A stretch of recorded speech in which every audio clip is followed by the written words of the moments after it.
Hello everyone and welcome to Toy Geek Maniac. I am Chad Miller and this is the best day ever!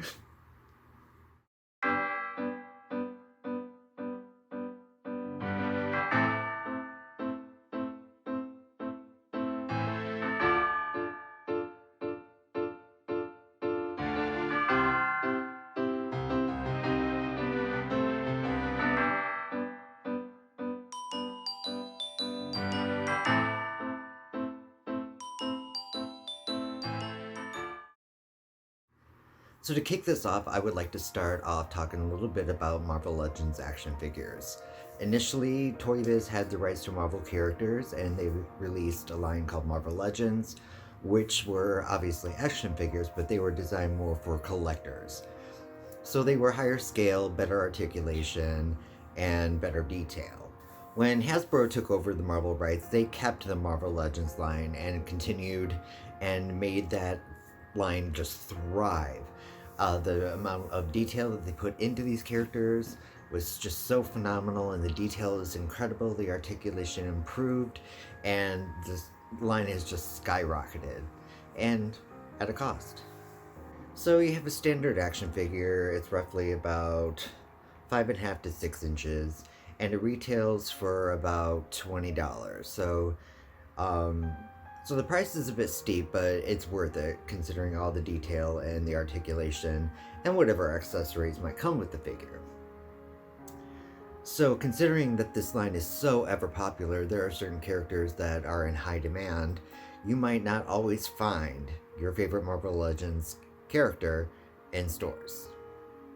That's where Amazon and places like eBay come into play.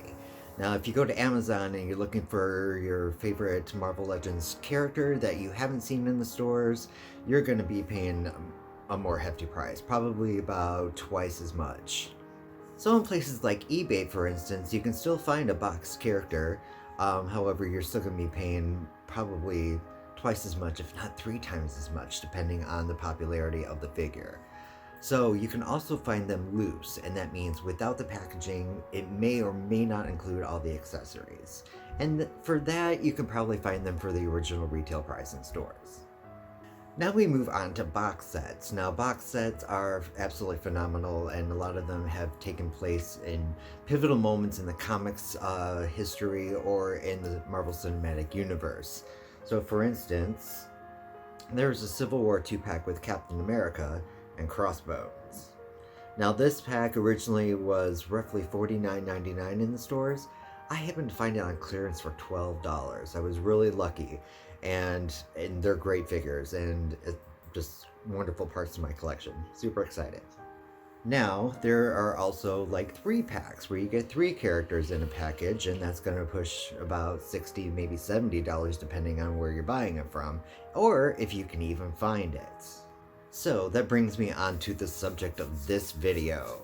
I am a member of a group on social media that talks about Marvel Legends and everybody's like love of the figures itself, how the figures that they acquire, the ones that they want, the lucky ones that are selling out even up to $100 for a mint in box figure.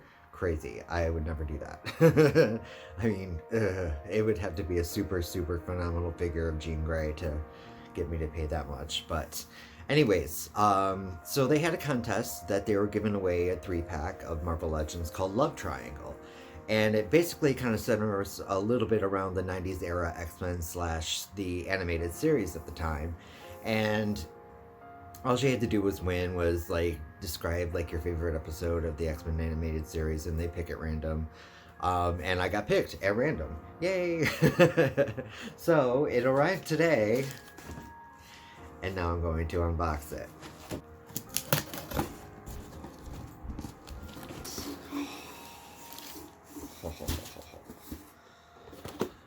Alright, here it is. And this set features the love triangle of Cyclops, Jean Grey, and Wolverine. Now, the box is absolutely beautiful. If I had 2 sets of these, I would probably keep one in the box, but since I don't, and I'm probably not going to find one for a retail price, and I just can't see myself paying any more than that, Um, this is coming out of the box. So, here we go. Okay, so I'm going to go ahead and kick this off with Wolverine, straight out of the package. This is actually the very first Marvel Legends Wolverine I've ever owned, if you can imagine that. There had been so many variations of Wolverine, it's just crazy. And I'm really happy that this set came along because this is my definitive version of Wolverine. And he comes with 3 heads.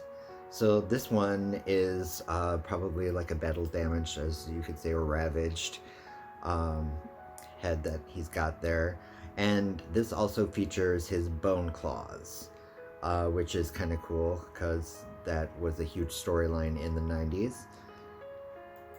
And the attention to detail is pretty epic on this. They've got texture on his arms to kind of show how hairy he is. And you can tell from the scale that he is going to be a shorter figure than all the others, which is accurate because Wolverine's only like 5'3", I think. So this is his typical uniform head, no battle ravage aspects to it. He's got a great snarl, classic Wolverine. The articulation on this figure is a little bit different, as his arms can move in to kind of give that nice like grr effect. So he also has a set of hands that has his adamantium claws, and these are kind of really bendy, so it might take a little time to like get these to look not like they're plastic and that they're metal. So this is very comics accurate, obviously, but it's also animated series accurate. It's definitely, he's got the look of the animated series, and it's very true to the comic book adaptation. Alright, let me put on his other head. So it looks like that from the back, so he's obviously unmasked. Alright, so now we're on to Cyclops, and believe it or not, this is the very first Marvel Legends figure of Cyclops that I own. And there was a version, the 90s version of Cyclops, available at one point in time without the jacket, but it just happened to be one of those characters I didn't catch in stores and is extremely expensive online. But his articulation is really cool, even with the jacket.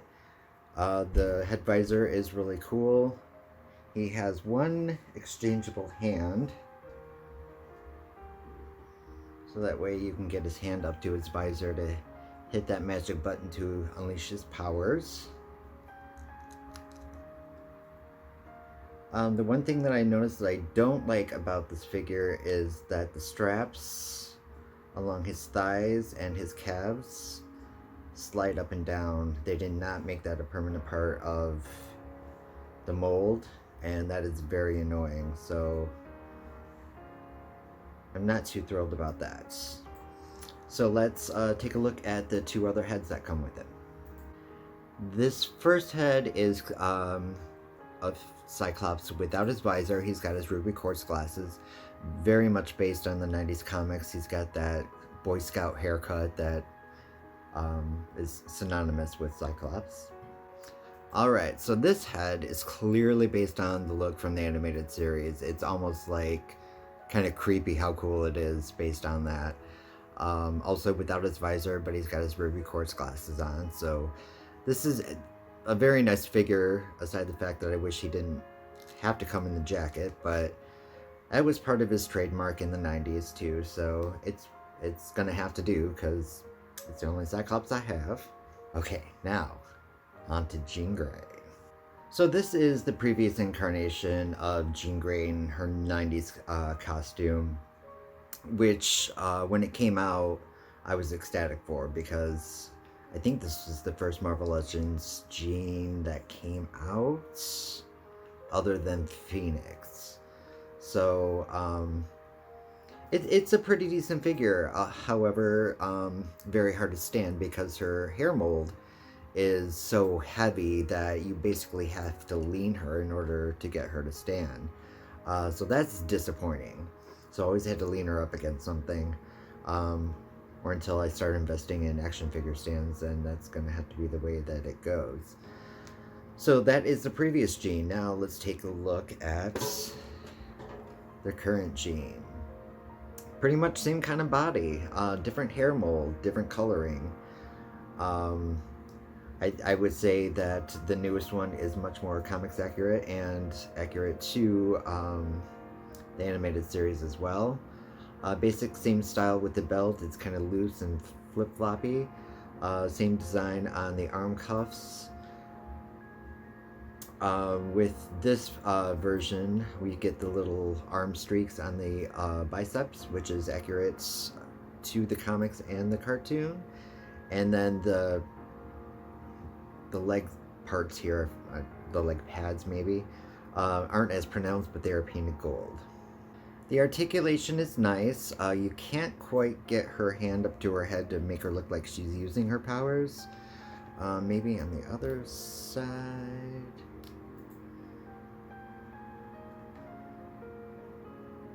It's a little bit closer, so that's a little disappointing.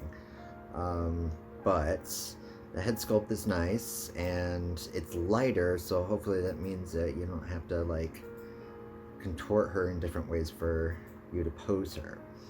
Now, the only interchangeable aspect that Jean has with this figure is dun, dun, dun, dun, the ponytail look that she has in the comics. This is really super awesome. Initially, when the animated series came out, I was not happy that they put her in a ponytail. But you kind of got used to it, and it was in the last season that they actually let her hair down. I think in the last 5 episodes. Everybody's looking, the last 5 episodes is a bit different. But yeah, but this is really awesome, and the face sculpt is beautiful. Yeah, so this is, I think, probably my favorite Jean Grey figure to date, and I have practically all of them, and that's saying a lot. Alright, we're gonna go ahead and see how these things stand up and how interactive they can be. So, here we go. Alright, so here's Wolverine. I'm not doing any exchanges on the body parts here. So, the typical stance here. He does seem a little bit wobbly as far as joint-wise. So let me get him into some poses. So the crouching pose I was hoping for isn't really that possible, but it kind of almost happens. There's a pretty decent attack stance. Now, he doesn't have a very good just standing stance. This is about the best I can get him. And it's not bad. It's a nice Wolverine pose. Okay, so it took me a hot minute to get Cyclops to stand, just in a standard pose here. He looks a little leanish, but looks pretty cool. Let me put him into an action pose. Yeah. I'm not too crazy about the hip joints. They kind of look a little ridiculous compared to the width of his thighs. And Cyclops doesn't really have too many like action stances. Because everything's like centered on his face, but there's Cyclops.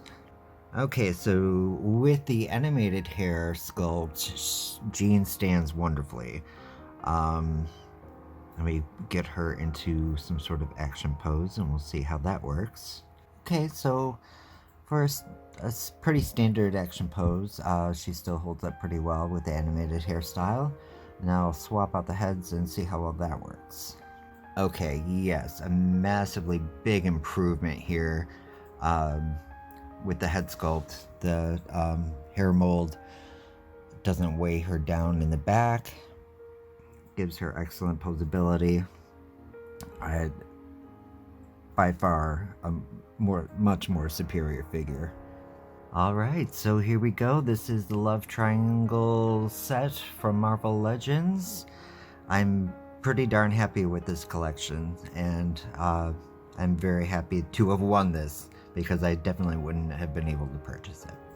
Thank you so very much for watching this episode of Toy Geek Maniac. It's probably my favorite episode thus far.